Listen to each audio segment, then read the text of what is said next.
Welcome, ladies and gentlemen, to another broadcast of Paranormal Radio from the John Navita Broadcast Center on the Windy City Hometown Entertainment Network.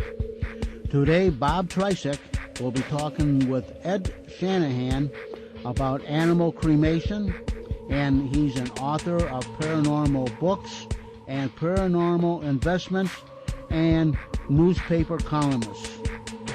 So sit back and enjoy Paranormal Radio. And now, here is Bob Trysick. This is Bob Trysick with Paranormal Radio. August 19th, a nice Monday evening. Here we have that. We're starting a little late today. We were waiting for our guest to come. He was having a little trouble finding us here, but that's all right. We do the hour show here, and we kind of run a loose ship here, so it doesn't really matter. And when you're listening to this on YouTube, you don't know if we're late or early or what we are anyway. I'm just going to get started here with some of the announcements. First off, you can find us at WindyCityHometown.com on the Windy City Network, www.WindyCityHometown, that's all one word, .com. Also, if you go up on YouTube, anytime, day or night on the YouTube network, in about 2 or 3 days we'll be up on there, thanks to the talents of Mr. John Shakanda, who does our editing and puts our shows up for us. We'll be up there probably no later than Thursday. Within a day or two, he puts the shows up. You'll be able to listen to us on that. And then also, too, with Mr. Kevin Zetlick over at the Norwich, what is the name of the school? Ridgewood. The Ridgewood High School. We're on Jack 89.7 FM. Jack FM 89.7 with Mr. Kevin Zetlick. He runs the station over there. And we usually broadcast on there on Wednesdays. They usually do it like a couple of days after that, so it might be on this Wednesday, like about 8:30 or 9 in the morning. They run that show. We'll let you know about that as soon as we find out about that. Okay, I'm looking for some folks to underwrite the show, so if you want us to do some advertising for you, get in contact with us here through the station or me through Facebook, and we can do some advertising for you, and we'll go that way with that. Is that me squeaking here, or is that something paranormal going on, John? What are you doing? Oh, there we are. We're just a little too... Now you can't hear me at all, can you? Yeah. I'm still okay? Okay, yeah. We're a little screechy there. Sorry about that, folks. Okay, I'm just going to do some announcements here for the Park District where I'm at, over in Summit there. We do the show up in Norwich, and then I'm over in Summit.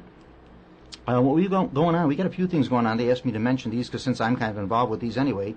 One will be the Mansion. We go to Geneva, Illinois, and that will be Friday, September 20th. I think we got like 2 seats left for that one. We have a nice dinner there, and then they kind of let us have a free run of the estate. We do a paranormal investigation there. We get to run around and do what we want to do up there. And if you want to interested in that trip, it's about $38 for that, and that includes a real nice dinner with that at the Mansion, at the estate. It's an active bed and breakfast, actually. But they let us have kind of a free run of it, and we get to go wherever we want when we're there. Give the Park District a call at 708-496-1012. Springfield, Illinois, September 17th. We'll be taking a group down to Springfield, doing all the Lincoln sites, talking about Lincoln's ghost, Mary Todd's ghost, all the Lincoln haunts and all that kind of stuff like that, as well as a lot of history up there, too. We'll be doing that. And then they've got another one. It's the Christmas tree schooner. I do that story every year, the haunted, the Christmas tree ship on Lake Michigan. And I may be doing a presentation with that in December with the Brookfield Library. They haven't, they contacted me and then they said they'll get back to me on that one. Every year we do that story, either on the air or I'll be doing it in the library. And this is actually a play. It's at the Mercury Theater. This will be for December 5th. It's a Thursday. And that's $50 for that one. We'll be going to see the play, and then we'll have a nice dinner right up there on the north side there, someplace by the theater. And then I'm also doing some paranormal tours in October. October 12th, we have 2 tours with the Summit Park District, 9 in the morning till 1. Second tour runs 2 to 6. We take you around all over to sites and places where there's some known activity to have happened, and we tell you the stories that go with that. And then we stop and have a little lunch. And then October 26th, we'll be doing the same thing. 2 tours again, 9 in the morning till 1, and 2 till 6 in the evening. Same deal with that. Those are $30 per person. That includes your lunch with that. So give the park a call at 708-496-1012 if you're interested in any of those. And then also, too, with the Central Stickney Park District. I'll be running a couple of tours with them. Friday, October 11th, I'll be doing a Supernatural Chinatown tour, talking about all Chinese superstitions, Chinese haunts that we have down in Chinatown. We got a lot of stuff in Chinatown. It's great. As like my old friend Richard Crow used to say, there's no more superstitious people on the earth than the Chinese and the Italians. And there's a lot of stuff with that. And then we have a nice dinner, and we'll be doing that. And that's with the Central Stickney Park District, and you can get a hold of them through their website. And then October 20th, we'll be doing the Supernatural bus tour with them, too. The same thing like I do with the Summit Park District, and that'll be on the 20th. That's a Sunday. Okay, that's what I've got for that. Tonight I'm going to talk with Mr. Ed Shanahan. He's my guest for the evening. I've got a little newspaper article I want to run through. It's about animals, animal burials and cremations, pet cremations. People are very much into this now. And not too far from my home, where I live in Summit, up on Archer Road there by Resurrection Cemetery, who we're all familiar with thanks to the hauntings of Resurrection Mary there on Archer Road, they opened up a little funeral parlor there. It's for animals. They do pet burials there. They have a pet cemetery, and this is something new. And they were in the newspaper about that. I've tried contacting them a couple of times to get them to come on the air with us here, but they're a little unresponsive to that. And then I've got a record, an old 78 RPM recording that kind of goes along with it. It's called Fido Was a Hot Dog Now. So we're going to stop after we talk with Ed for a little while. We'll take a break. We'll do that for you. And then we get a chance to rest our voices here, and then we'll go on with some more conversations with Ed. Anything for you, John, that I need to say? Have you gotten any more awards lately? No? No, nothing. Why not? What the heck? Anyway, tune into Windy City for all their other great programming. They do down a sports show this morning, right before we do our broadcast here this afternoon. They have the Meet the Chicago Historians. They always have a real nice panel of people on that. I think they did a sports show today all about Notre Dame and history of old-time sports in Chicago and stuff like that. And they're an interesting bunch to listen to. So tune into WindyCity.com for all their other programming, their other shows they've got going on here. Mr. Ed Shanahan. Welcome. Hello, Bob. Thank you very much. Yeah, welcome. Yeah, welcome to the show. I've been trying to get a hold of you for some time. I've been trying to do that, but you're a busy man. You're hard to get a hold of. Well, schedule, distance. Yeah. Kind of. Your happen to skip was like everybody need a little helicopter. Yeah. Everybody in paranormal seems to know Mr. Ed Shanahan. Anybody I've talked to, and many people that I've had on this show, they all seem to know him. He's a well-known man in the paranormal field. Mr. Shanahan, to his credit, is a psychic. He's a spirit medium. You are. I call it psychic medium. Psychic medium, okay. Yeah, and you've authored a couple of paranormal books here, which I wrote the titles down, but then I gave them to John, so I don't have the titles. Yeah, the first one taking is the paranormal. Taking the ahead. paranormal and spiritual world seriously, and the other one is my letter to God. Taking the paranormal and spiritual world seriously, and my letter to God. If anyone wants to get your books, now they're not out of print books, right? They're still in print. No, they're basically what you could get them on. You go to. It's electronic books. So I see. Okay. Yeah, from Amazon to all the. So this would be like the Kindle thing that they do. Yeah, all those. Gotcha. Matter of fact, the nice thing about Kindle is you could go to Amazon. You could download you don't have to have the device, the Kindle device. You could download an app to your computer, and then download the Kindle books to your computer. Oh, I see. You don't have to buy the Kindle Fire. Oh, I see. Yeah. Now how does this work? Curiosity overwhelms me with these things. Now, how do you get royalties from this? How do you make money? Or you don't there's a percentage. You do get a percentage on this? Oh, yes, great. Okay. Yeah. Because I'm just thinking, gee, if they can get this over the internet like this, how does this, I mean, when people buy the book, obviously you get something out of it from sales, but when they're And the doing nice thing about the books, Mm-hmm. I decided that I was going to keep everything reasonable, and most of my prices are anyways. The thing is, the books are only going 99 cents. 99 cents? Yeah, because I My had to Lord. get this message out. Now, if it went to print, it would definitely be more. Oh, yeah. I would have photographs in there and everything else. This is more or less to get the message out, to get the people thinking, Okay. see where I'm coming from with what I do and how I do it. And in addition to some other things that you do too, you like to call yourself a paranormal host, and you're going to talk about that a little bit. You don't like to say a paranormal tour guide. You like to say paranormal host. And you are also writing a column for the Tribune. I write for the Tribune's community section on the internet. I write for the Examiner. I write for Chicago Now, which is another affiliated with the Tribune. I have my own blogs. Yeah, you're all over the place. Everywhere you go, like you say, anything in paranormal, you see Ed Shanahan all over the place. Yeah, you're just everywhere. And like I say, you're very well known in the field. I've been trying to get you on. It's really a thrill for me to have you on here because I've been trying to get you for some time. Well, I'm impressed by the amount of tours you're going to be doing. Oh yeah, I got a bunch of things going here, and I'm starting to branch out too. I got some lectures too in that. The lectures are a lot of fun. I enjoy doing the lectures because you're right there with the people, and they're interested. They ask questions and stuff. They're a lot of fun to do. Right. The tours are too, for that matter. I enjoy doing the tours.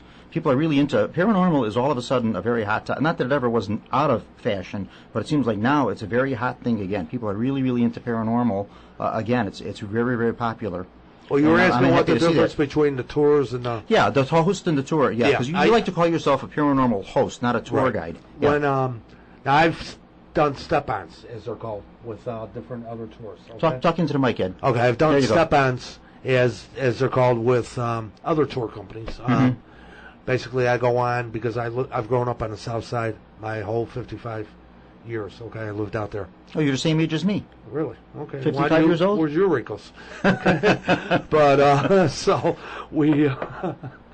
I'm 55 years old, but I was actually born on leap year, so I'm actually 19. So okay, yeah, that's good. So we do that. I step on for there. But being a paranormal host, basically we have some exclusive locations that we basically are locked down in. So let's say you and other people, or you want to participate in one of the lockdowns, we spend anything from 8 hours to overnight at some of these locations. Now, when you say a lockdown, you're physically locked into the building. We're in the building. Yeah, you're in there. There's no. Now, just in case someone chickens out on this and they want to leave, are they able to get out? Yeah, they're able to leave. Okay, they're able to leave. We haven't.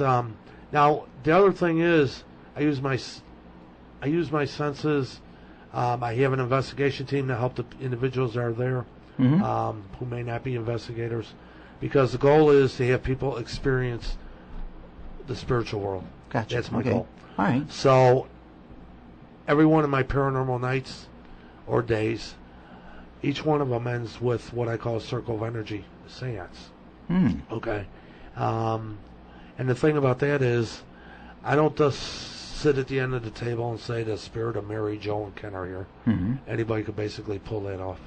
What I attempt to do is raise the spirits in the building so they interact with the people that are sitting at the table or outside the table. So they become the mediums, actually. So they have the experience. So they can say, this is what happened to me. Instead of saying, well, yeah, he said Mary Jo was here. But now, in order for you to conduct a seance, you have to do it in the building where some known activity is I've been in a location. We Paranormal Kicks Cancer, the very first one that they held, was up north near where the plane crashed. Oh, by O'Hare? Okay, yeah. It was in the Holiday Inn. Okay. Nothing paranormal there. No. But the thing was, I was doing my circle. So, right before it started, I went outside, looked straight up in the air, in the sky, and just said, we got to kick some butt. Okay? Talking the spiritual side. We went in there. I threw all caution to the wind. And we had people that were channeling spirits. We had one of the paranormal cops individuals were sitting there. He got into it. So it became very, very... I couldn't ask for anything better. Because basically it was all investigators. Okay. So basically it was all skeptics sitting at the table. Okay? Because I look at it as investigators needing proof. Okay. Okay? And I would think that investigators are people that already believe in this. They believe, but they need proof to believe that what's going on. Yeah. Okay? I think we all have a little bit of the doubting Thomas in us, Oh, yeah. And I've been doing this publicly for 13 years, so I know it's out there, doubting Thomas. 13, it's a good number. And I do love the skeptics, because usually those are the ones that are hit the hardest. Now, you like to call yourself not necessarily a psychic, not necessarily a medium. You like to call yourself a psychic medium. Right. You like to pair the two together. Right. Okay. And so now, most of your work is done through seances, or do you do like private readings with people? Oh, I do house parties. I do. Okay. I have an office in Cicero. Okay. There's a spiritual church out there. Okay. That they offered me an office.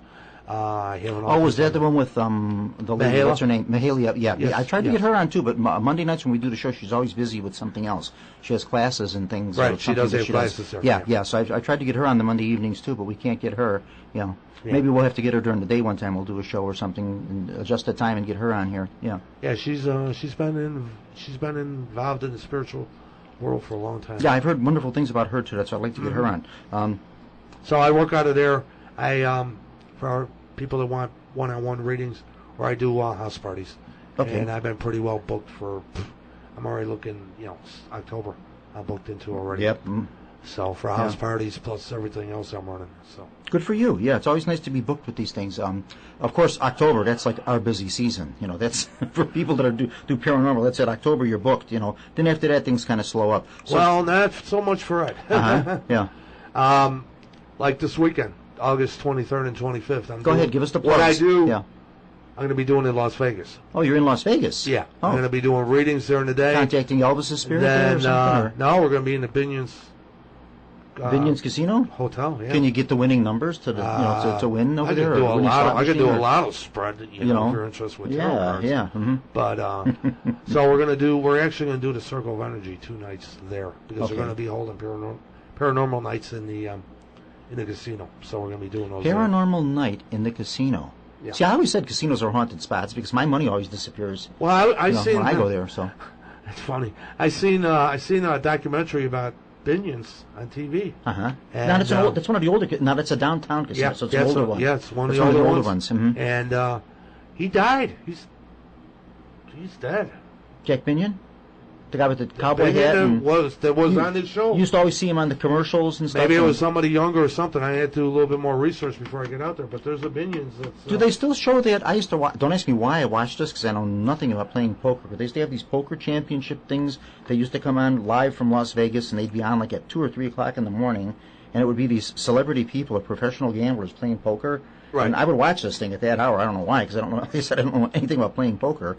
But they were done like live from Las Vegas. I wonder if they still do those too. And they're from a lot of them were from Binions, I believe. That's what I think it was from Jack Binions. Yeah. See if you can get a hold of Jack Binion's spirit. Well, we're gonna. That'd be something. Yeah. There's a new device that I'm using. A new device. It's called the Echovox. Have you heard about it? No, I've heard mention of it. You've mentioned this a couple times, and I see that on your Facebook page and your web page and stuff. And I see you talking about that on there. Yeah, it's very impressive. I'm very impressed by it. It takes a lot to impress me in this field. Now, who developed this? An individual, and what it does. I was tempted on bringing it here. I should have. Mm-hmm. People can find it on my Facebook page. Videos, and there's videos on YouTube galore. Just look up Echovox Edward Shanahan. But it actually communicates. It's the first time we had it the Valentine's Boys at Chicago Boys and Girls Club. I do a fundraiser there twice a year for them. The individual brought it in, John Miller. He had it down. It was responding to my questions. Okay. And the questions I ask, usually I have feelings that the answer is going to be there. Now, how would this be different from just doing like a voice session with the recorder? You're asking questions and you have them on EVP. Because this response, what echoes, there's voices coming through it. It does say sentences at times. Okay. So it's much more audible than doing EVPs. Yes. Okay. And your voice echoes into this thing too when you ask questions. All right. So we're down. Why don't you bring the box tonight? We'll get you back another time. We'll have you. Yeah. See, you know what I'd like to do? I would love to one time do a seance on the air if that's possible to do. I've done that I had a podcast. I've done that myself. Yeah, I would love to do a seance, even if we have to do it from a location, because I've been talking to John and the way I can do it. Yeah, but see, if we do it here, we're going to find something haunted here in John's home because the station's out of his home, and then he won't want to stay here anymore. He'll be sleeping outside in his van or something. What we've done is to put people at home in the mood. Okay. Bring them down to relax, shut the lights off. My voice, my talking. Mm-hmm. Okay. Attempt to raise the spirits in their house if they're listening. Okay. And interact with them at home. That's happened. Okay. I've done it, and it's worked. But now, if there is no activity going on in the home, by doing a seance, you can actually bring some in. No? Possible. Possible. I've invited, like I was saying, at the Paranormal Kicks Cancer, I invited spirits in because there wasn't none there. Okay. So I opened the door to all caution. I wouldn't do that at, Now, I know the answer to these, but I'm asking this for the benefit of the listening audience here. When you leave, do they leave with you, or are they still there? I have never taken anything home with me. The spirits have at the locations. They have stayed at the locations. I've been in the worst of worst places. The rectory out in Ohio. Okay, yeah, I've heard of that place. Yeah. And it's messed people up. It even messed me up. I never brought nothing home from there. So it's a little dangerous to fool around with something. That place you gotta know what you're doing. Yeah. Been there 3 times, and I think I'm putting a cap on it. That's it. No more, huh? No. You've had enough. Yeah. Okay. Yeah. Draining. What's your favorite local spot? Local spot? The new discover we have, Al Capone's Cullerton Hotel. The Cullerton Hotel? Yeah, which is basically 20th and State. Okay. And it's like stepping back in time.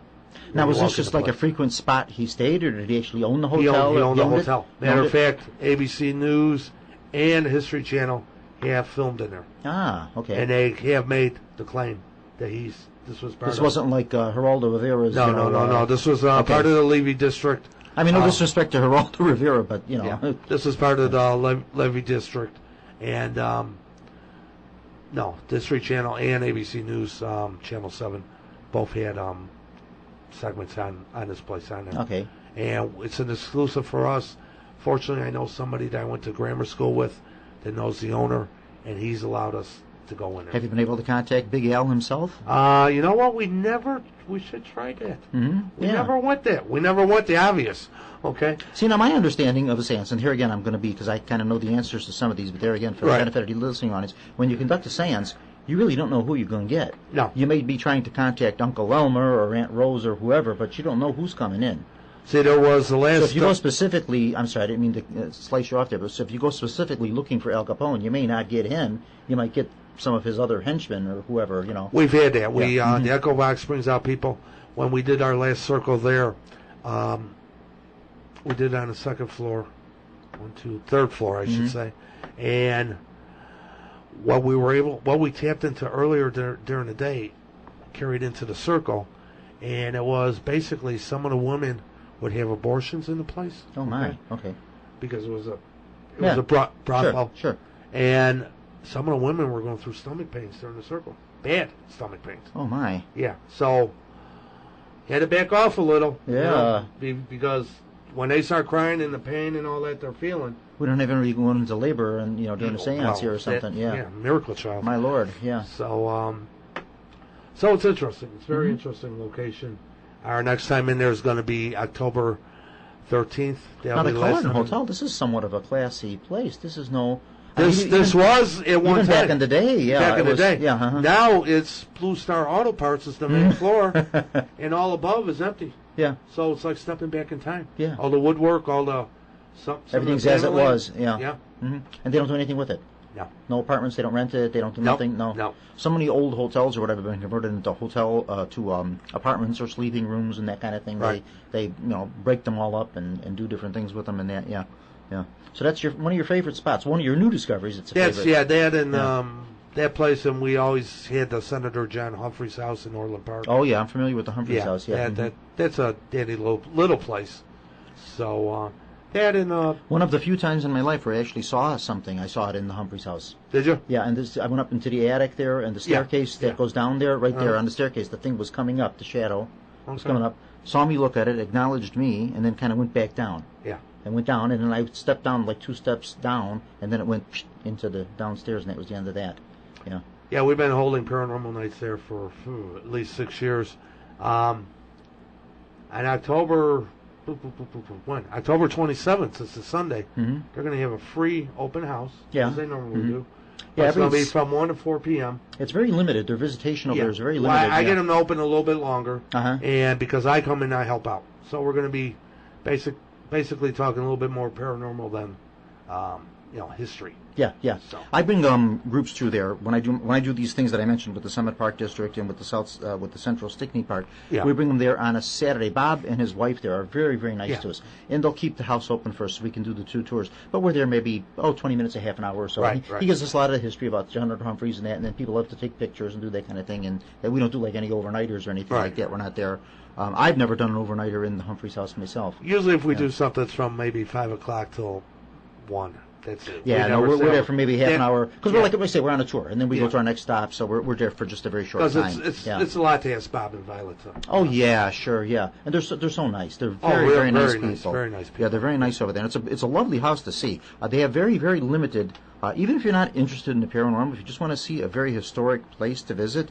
That house is the second oldest home in Orland Park. Right. It is the oldest still existing. The first home is gone. And that's the oldest building in Orland Park. I think it's 1880 or 1881 or something. Right around like that. then, yeah. Yeah. Mm-hmm.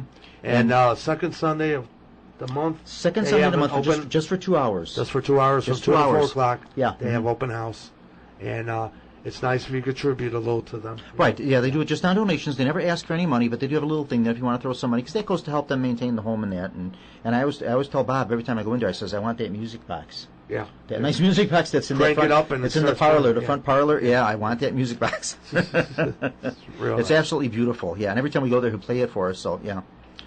Okay, so we've covered the Humphreys house. We've covered that's your second favorite local spot, huh?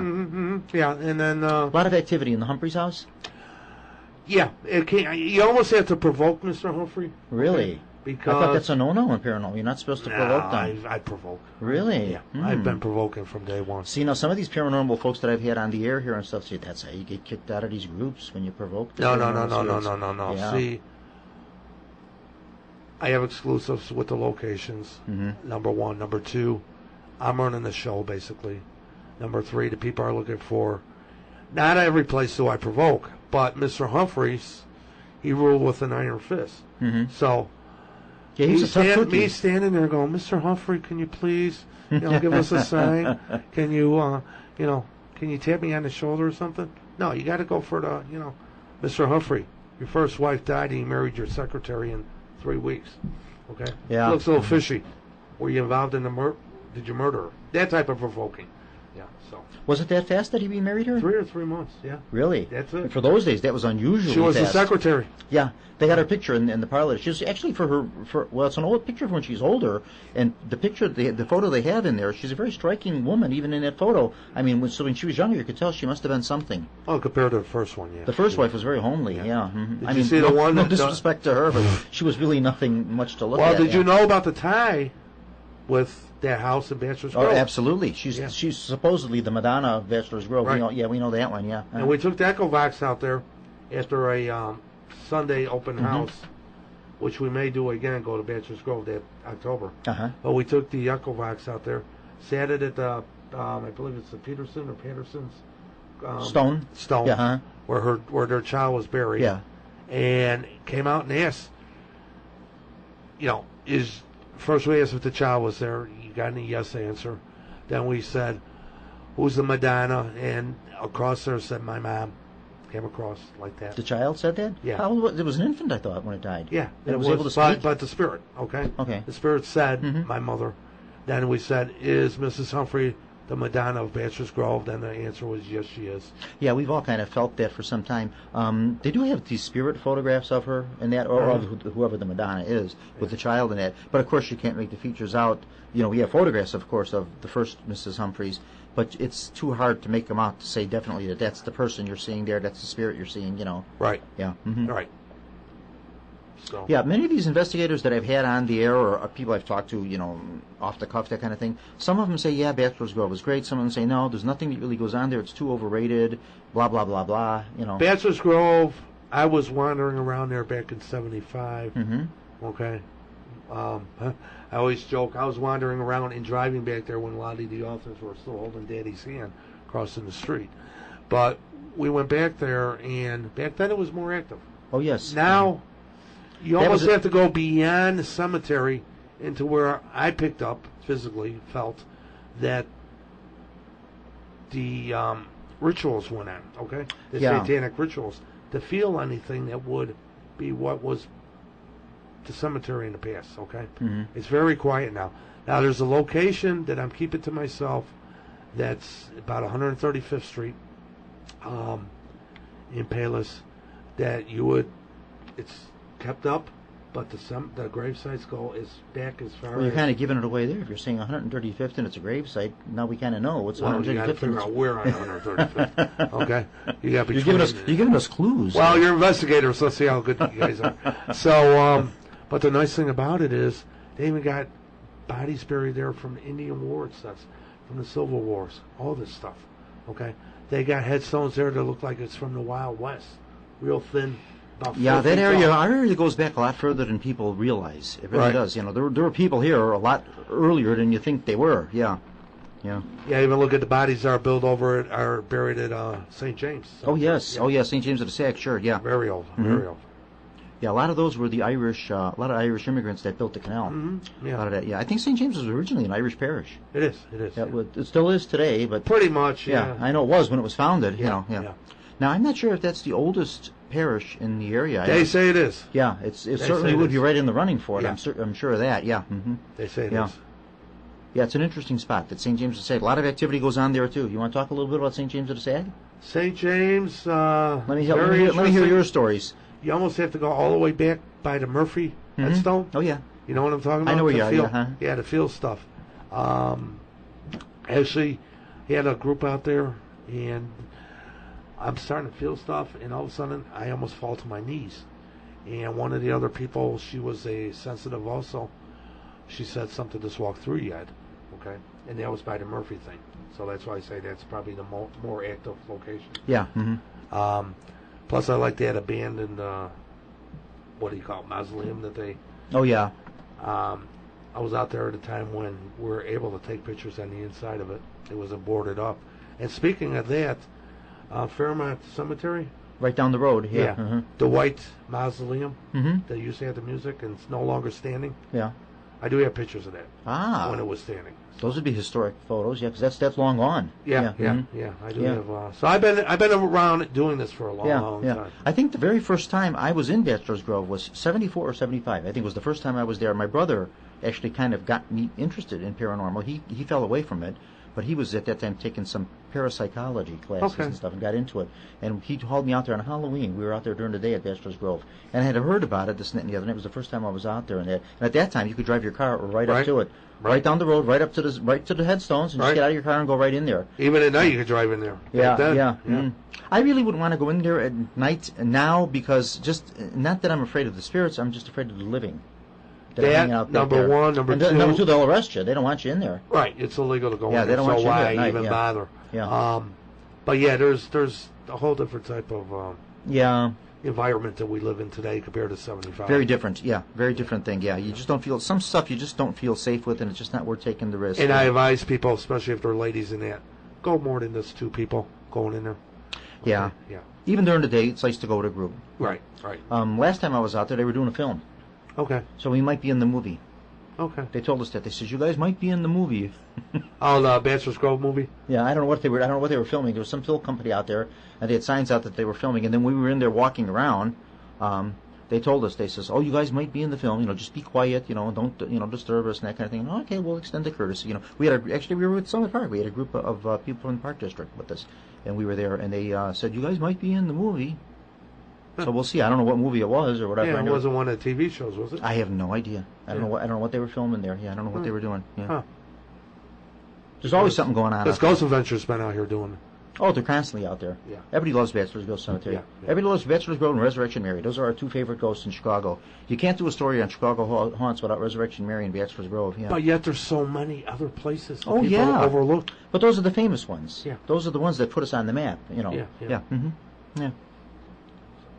Can you do a demonstration for us of your psychic powers here, or is that just putting you on the spot? That would be kind of putting me. All right, I can understand it. I read palms too, so I can kind of understand that. You kind of got yourself in the mood for it. I don't even got the glasses to read the palms with. Yeah. Okay. Oh, you read palms also? Yeah, I do palms, and I go into what they call psychometry. We could try that. We could try the psychometry. Psychometry? Okay. Yeah. Explain first what this is, and then all right. Go the palm reading, everybody should know what it is. Mm-hmm. Psychometry is where I take the individual's hand and I put it between both of mine. Okay, so I'm going to be the individual? You're going to be the individual. Okay. Do you want the right or the left? Usually I deal with the right. Okay. So what happens is... Jewelry off? You want my ring off? No. Doesn't matter. And then what happens is I attempt to tap into your energy. Okay? When I tap into your energy, I have to visualize something. So what I visualize is a child, because a child does not lie. Okay? Oh. Maybe stubborn, but does I don't know if I want to do this. You might be getting my secrets and stuff. Well, I won't go. Of which I have none. My life would bore people. So. Oh yeah, I won't go anywhere with the secret part. But so that's what we call with the psychometry. Okay. And usually with the house parties and that, the readings are a half hour long. They won't be like that here. Okay. But give me your hand. Let's do a psychometry. Okay, we're doing this now, and I'll just tell you what he's doing. He's got my hand, and he's holding my hand between both of his. All right, my look right at hand. me. Look at me. Okay. Look at my eyes. Take a deep breath. Let the walls down. The eyes are the pathway to the soul. As I attempt to tap into the child inside of you. The child appears on the stage. From behind the curtain, as I look at the world as being a stage, and I'm in the wings watching. All right, your child comes out. I'm picking up a little anxiety on your part. A little, I got so much to do, not enough time to do it type of feeling going on with you. Almost not knowing where to turn or what to do first. Okay? Walking down the path, because I have each child walk down the path. You're kind of spinning. It's like, if I could accomplish two things at once, this would be so great. Okay? because you are a dreamer. The dreams do come through for you, okay? And you see yourself yet raising yourself on a pedestal even more so than where you're at now, okay? As far as accomplishing things. It seems like things are actually falling in place better for you this year than what they have in the past, okay? Easier, okay, that way. Okay. Maybe the name being known and stuff like that, that's helping. Your child turns around and it's walking backwards also. And in your case, there's usually one or two reasons. I would say in your case, it has to do with trust factors of others, okay? You kind of watch your back. You're not stabbed in the back, okay? So that's why you would turn around and walk backwards. You got a lot of friends and acquaintances, okay? But those that you allow close to your heart are far in between. They almost have to prove themselves to you, to open your heart up to them. And we have never met. Yeah. So this is all what I'm picking up. I have each child kick a can down the path, okay? On the business side, yeah, you're probably overdue yourself as far as getting involved and getting focused, okay? Time disappears and boom. Next thing you know, oh man, I should have quit an hour ago. As far as the personal life goes, you like to be around people. The thing is, if something gets to be boring after a while, I gotta find something else to do, okay? Boring is boring for me. Your mind starts, it needs to keep on going. Your mind has to keep on active. Some people are they'll bring more people in to entertain them, basically, if they become bored doing stuff. Okay, so far I have to admit, I'm buying everything you're saying so far. So, yeah, okay. So, moving down the path, and remember, this is a smaller reading than normal. I put up a wall of obstacles to see how people handle obstacles in their life. You're one that studies. How are we going to take care of this? How are we going to take care of this situation? Some people, they look to get away or around it, not avoid it, whatever. You'll take it on, but you'll sit there and you'll figure it out, and then you'll go full forward. Later in life, we're about the same age, retirement. You know what? You're involved in stuff that makes you happy. I don't know if you want to call it an entertainment field or whatever, but this is stuff that you can do, just like John in there, till who knows when, okay?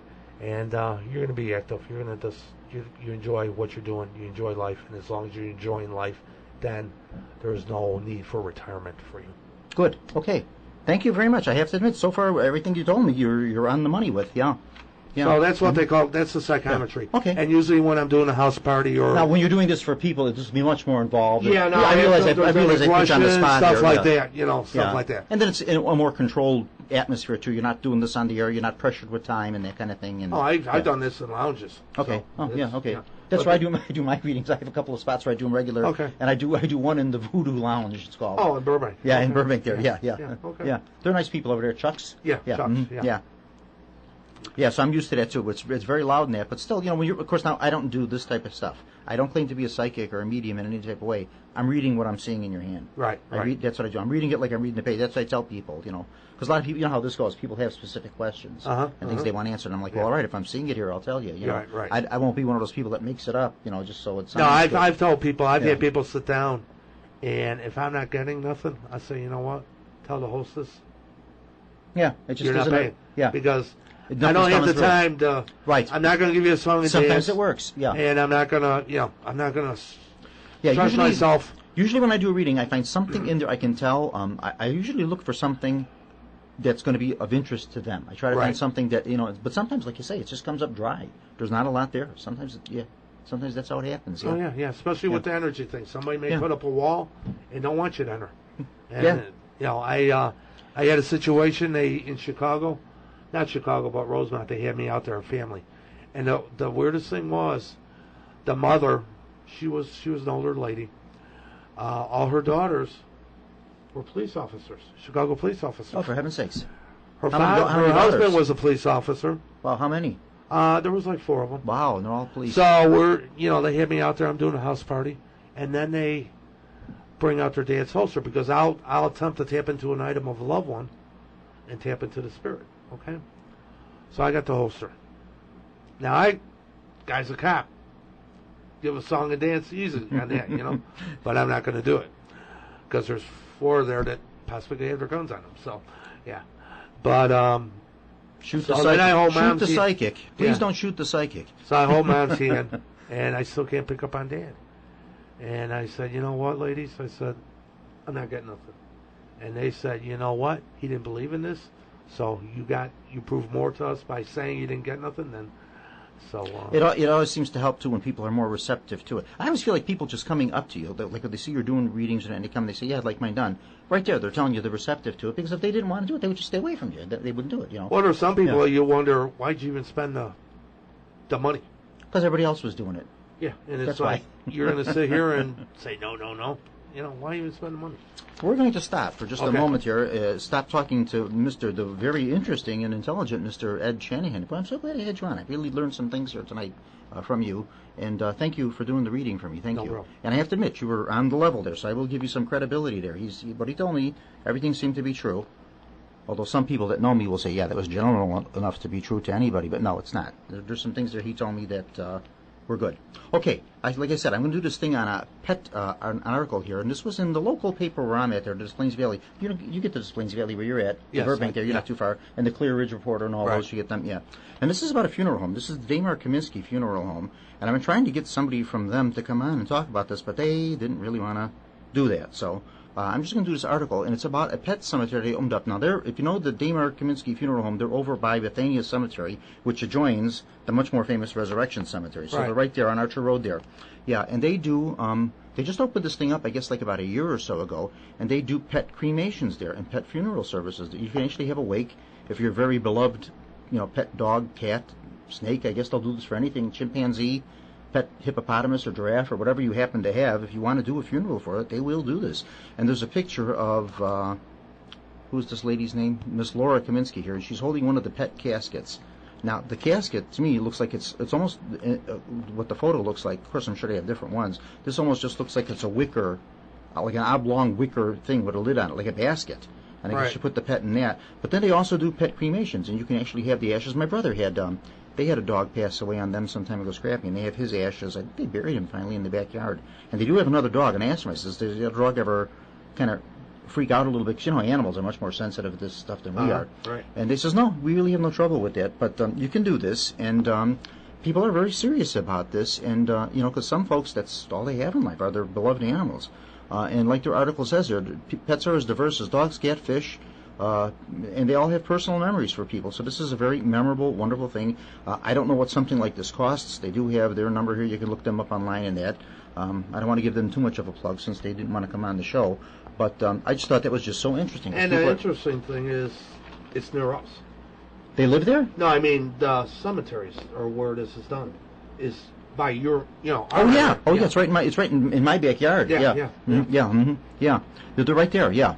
And they've opened up a funeral parlor there. It's actually in the cemetery. The funeral home is in the cemetery, and then this thing is right next to it. And I guess there is a pet cemetery there too, where they do bury them in that. Yeah. Huh.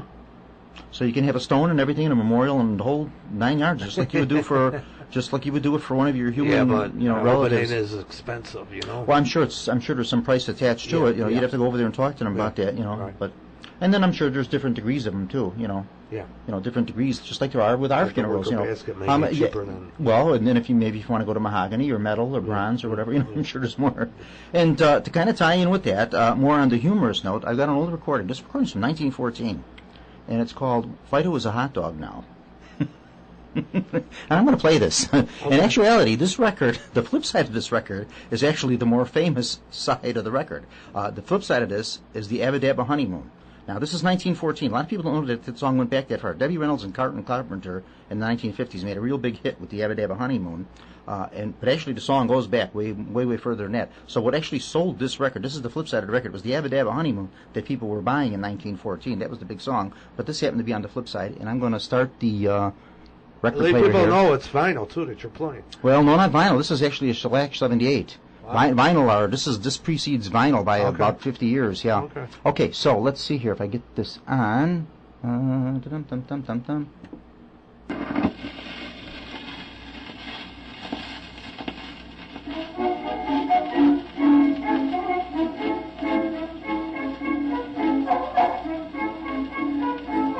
I had a dog named Fido that I liked very much.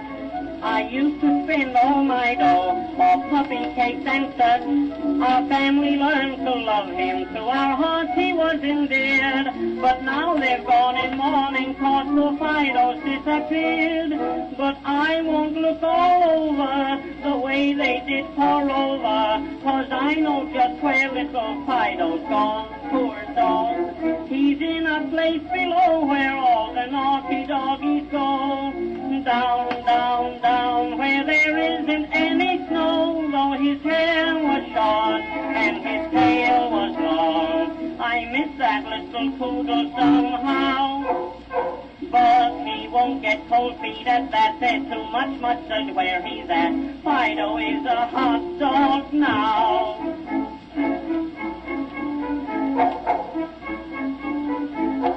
We never had a burglar, they wouldn't take a chance, cause they knew little Fido would hang on to their pants. I used to love bologna, 'twas the only meat I get, but now I cannot eat it, it reminds me of my pet. But I won't look all over the way they did for Rover, cause I know just where little Fido's gone, poor Fido. He's in a place below where all the naughty doggies go. Down, down, down, where there isn't any snow, though his hair was short and his tail was long. I miss that little Frankie somehow. But he won't get cold feet at that, there's too much mustard where he's at. Fido is a hot dog now.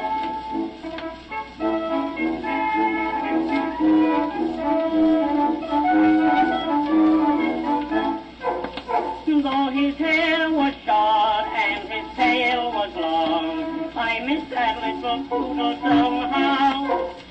He's buried too deep to dig out underneath the sauerkraut. Fido is a hide to hunt now.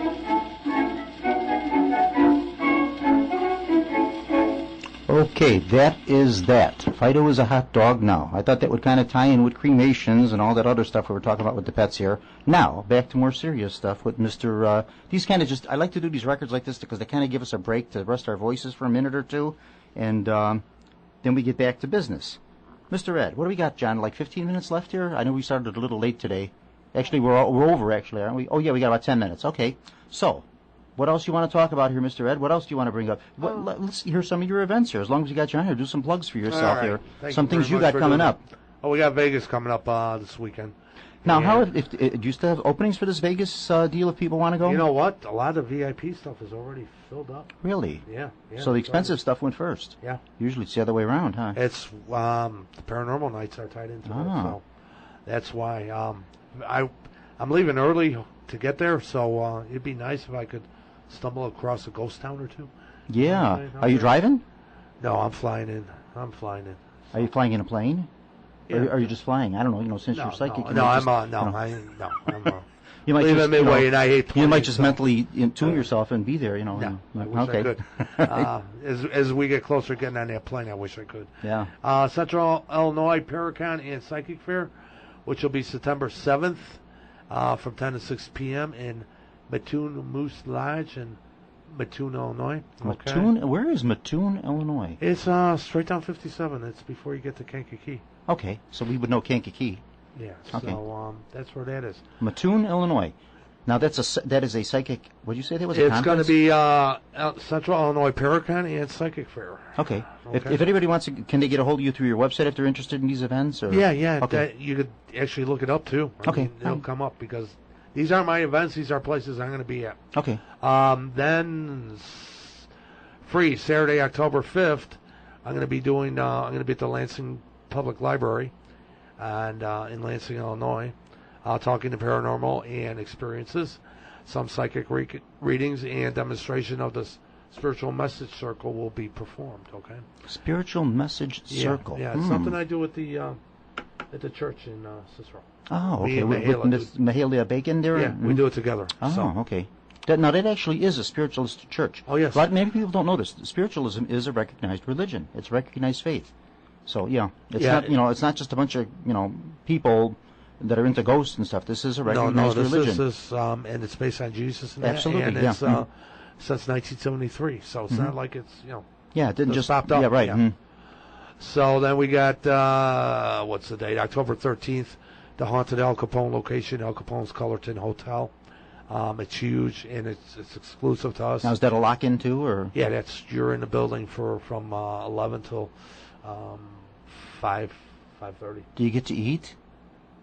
You can bring they bring bring goodies food? with yourself for yourself. That's it? You don't Well, get like pizza? This will be 11 in the... They don't order like pizza? This will be 11 in the morning till Till 5? Yeah. I mean, I got to have lunch from 11 to 5 in the I'll bring a evening. sandwich. Yeah, jeez. Oh, before we jack up the price, you're getting it cheap as it is. Subway, John says, okay. Yeah. October 26th will be the fundraiser for the Valentine Chicago Boys and Girls Club. It's a huge 44,000 square foot paranormal active building. We get the whole run of the place, and it's huge. They got a bomb shelter in there still. From the 50s when that was the craze. We got food down there that's still good for till 1920s. I don't know if I want to eat that. Okay. Wait, food that's good till the 1920s, yeah. From the 1920s. No, till the 2020s. 2020s. Ah, excuse me. Listen to that music he played. Yeah. Yeah. So we got that going on. Then we got October 27th, the next day, free day at the Senator John Humphrey House in Orland Park. I'll be there the 26th. Oh, yeah? So we'll get it warmed up for you. Good. Super. We'll make sure the floor is swept and everything, so when you come in on the 27th, everything's clean. From 1 to 4 p.m. Yeah. And then... we won't be there that long. Like I said, we're just there 20 minutes or half an hour or so. We're out of there. It's a nice place. It's a nice place. Yeah. And Bob and Violet do a good job there. Nice people. Very nice. Very nice. Very nice. And I'm hoping I'm moving as well as he is when I get to be his age. I don't know how old they are. He's like 88. Oh, he's got stories for you. Oh, yeah. Oh, when you listen to him, he's the most fascinating man. I laugh so hard at him. He tells you some stories. He really does. He's got the stories for you. Go to the Humphreys house. Like we said, they only have limited visitation there every second Sunday of the month, I think it is. Just 2 hours, like from 2 to 4. If you get a chance, go there. It's strictly done on volunteer. It's an old historic home. They have a lot of authentic furnishings. They came out of the attic. They actually found all the stuff up in the attic, pulled it out, and furnished the house with it. And it's just really nice. And they're just such nice people. And he's very nice to talk to. He'll give you a lot of facts about the house and everything. And you leave them a little donation and that. So if you're looking for something to do on a Sunday for a short stay, take a ride out to Orland Park, go to Humphreys house. And the thing is, the house has stayed in the family until it was turned over to the Historical Society. Yeah. Yeah. So it's I don't know who the last occupant was, but they said, I'm not living in this old thing, and that's it. And they just turned it over to him, and that was it. It was the son, I guess. Yeah. The son. And then... was that the son by the secretary, or the son by the... Son by the secretary. Oh. Yeah. How many children did he have with the secretary? The second That's Mrs. the Humphreys. one. Just the son, that's it. Yeah. And one daughter with the first Mrs. Humphreys. No, they had like 5 kids.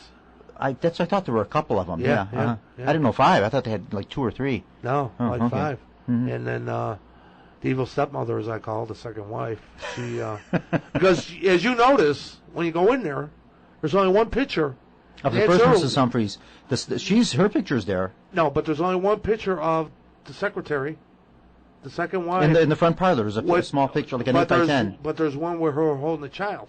Oh, I didn't see that one. Yeah. I just saw the one where she's kind of like in the 1920s, kind of like a 1920s dress with her hair in waves and everything. Typical hairstyle at that time and that, And she's only holding him. None of the other kids are around her. So that's why I call her evil stepmother, because they have one room where they keep the storage. Well, that was only her kid. Yeah, but she still had the other stepmother kids. to the other kids, yeah. Mm-hmm. That's why I call her evil stepmother. Oh. But that house isn't that big for that big of a family, for 5 children. Honest to God. They called it the mansion because it was at that time. In the 1880s, it was a big house. Everybody else probably had 2 or 3 rooms. Today, but that house, no, it wasn't that big for that large a family. Yeah. Mm-hmm. Yeah. You got away with a lot less in those days than you do now. Yeah. Oh yeah. I mean, could we survive without air conditioning? Today? We did. I remember as a kid. Yeah. But no, so that's it. Then in November I run up to Indiana and do my thing up at the Rhodes Hotel. But So you're all over the place. You got stuff going all over. Yeah, the house parties, and also. If you're interested in booking any of that, especially with the spooky season coming up with October, these are the popular time to do these things, and you got to book them early. And you're actually starting a little late now if you want to book some of these things now, because I know Ed will have a lot of his dates already filled. Even if you want to do the house parties during the holidays, okay? Yeah. You can do them any time of the year, but people love doing this stuff in October. What I do now is, at the end, if let's say there's only maybe 15 people that be read, which is like 8 hours of me working. Okay. What I'll do is pull out the Echovax. And we'll try to have a session with Echovax, see if we can tap any loved ones who've passed away. This week can involve everybody at once. Right. Okay. Right. So. Okay. That's how we try to. I try to finish it too for the people. So. That's a good way of doing it, because that way you don't have people just kind of sitting around. Right. That way everybody's involved. Yeah. Right. Yeah. We're gonna have to get you back on here. Thank you, Bob. Yeah, you're good. I'm sure we got a lot more stuff to talk about. Yeah. Fascinating man. You were worth the wait. It took you a long time to get you on, but you were worth the wait. You were a great guest, and thank you so much. Okay, just to thank you. Yeah, just to kind of backtrack here on things. We are on the Windy City Hometown Network, www.windycityhometown.com. It's www. and then Windy City Hometown. That's all one word. .com. That's our network. You can get us up on YouTube. Punch in the date, and you'll see all the other shows they have up on there, too. Our shows and the other Windy City shows. Punch the date of this broadcast, which will be August 19th, and then you'll, Paranormal Radio, August 19th, you'll be able to get us on there. Up-and-coming shows. September, I'm not quite certain what I'm going to do for September. October, hands down, I know what I'm going to do for that one. I've got Richard Crow tape an interview when I was doing my show with another station, WARG Radio. I got Richard Crow's last radio interview he did before he passed away. It was a Friday the 13th, the February 13th radio interview. And I told him, Richard, all the Friday the 13th will be yours. But unfortunately, he only made that one. Then he passed away in June. So Richard's no longer with us. And I got his last interview that he did with anybody. And we're going to broadcast that on the air here. Kind of like a tribute to him and a tribute to the Halloween season, since Richard all his life did so much for paranormal and for people, ghost investigators and all this kind of stuff. He was doing it before anybody knew what it was. You agree? Right. Yeah, he was doing paranormal for a long time. Yeah. Before there was any titles as investigators or anything. Yeah, no. He just went around with a little notebook. Because you were probably like me, listening to him on the radio. Oh yeah, absolutely. Because we're the same age, so we ran out to the places after we heard them. Yeah, I think he started doing tours in 71 or 72 or something like that. He started doing them. Yeah. So he was doing tours. I just started doing them like 2 years ago. He was doing them. I just put up an article on the trip, and I included him in the article. And I said anybody that has followed him. Oh, absolutely, yeah. You can't, talk about paranormal and ghosts and hauntings in this area without mentioning Richard Crow. Right. So for October, we're going to broadcast that. We're going to broadcast that interview, and then from time to time we'll break in on it so people know what date that was, and you'll hear the announcements and things that we had going on for that particular date. So they're not current stuff, so we don't get people calling saying, "Huh? What are you talking about?" And we could pretend we're having a seance before. And then also, too, don't forget to listen to us on, let me get this right here so they don't attack me, Jack FM 89.7 Norwich. And that's Mr. Kevin Zeflik runs the station over there, and he's likes picking up our show over there. Usually they air us in the mornings. We're on about 8:30 or 9 in the morning, something like that, so you can get us when you're driving to work or having your coffee or whatever. And anytime on the Windy City Network, anytime on the on YouTube, you can get this broadcast.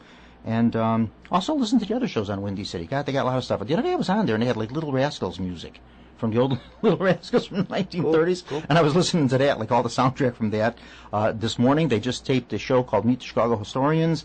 And they always do fascinating shows. They get some wonderful people on there that are very knowledgeable about the history of Chicago, just every aspect of it, from the trolley cars to sports to politics to Lord only knows what, everything to do with Chicago history. And tune into some of these shows and listen to this. And Mr. Ed Shanahan, thank you again so much for coming on, sir. Thank you, Bob. Very nice having you here. I'm glad you came on. I'm glad we finally connected and you're on. And thank you so much for listening to this, folks. It's a joy doing these shows. John DeVita, thank you so much for letting me do them. Thank you. You have been listening to Paranormal Radio from the John DeVita Broadcast Center on the Windy City Hometown Entertainment Network with Bob Tricek. Paranormal Radio was directed by John DeVita.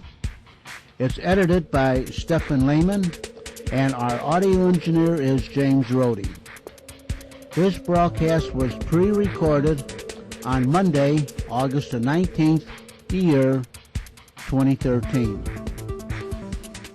Thanks, friends, for listening.